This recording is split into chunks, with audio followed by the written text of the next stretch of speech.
Iketut Lanus Suartamo diamankan Satres Narkoba Polres Jembrane Selasa 14 Juni lantaran kedapatan memakai narkotika dan obat terlarang jenis sabu. Pelaku yang berusia 39 tahun tersebut ternyata mantan anggota polisi yang sempat bertugas di Jembrane kemudian dipecat tahun 2016. Wakapolres Jembrane Kompolosa Luciano Arujo seizin Kapolres AKBP Idewo Gede Juliana dalam press release di Mapolres Jembrane mengatakan tersangka berasal dari Banjar Perancak, Desa Perancak, namun ditangkap di rumah kontrakannya di Banjar Anyar, Desa Tegal, Badeng Barat sekitar pukul 1 WITA.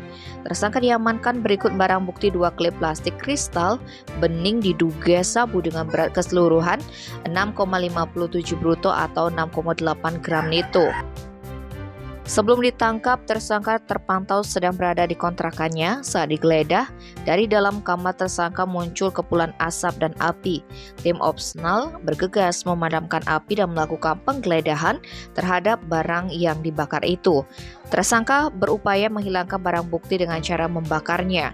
Selain 2 paket plastik klip yang diduga berisikan narkotika jenis sabu, petugas juga mengamankan 1 buah timbangan digital yang sudah terbakar dan 1 buah HP merek Vivo warna biru. Dari pengakuan tersangka, barang tersebut merupakan miliknya yang didapat dari saudara Edi Bronco dengan cara membeli melalui HP.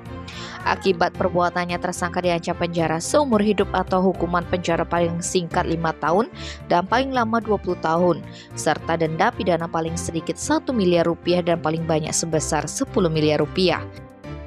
Tim Balik Ekspres melaporkan.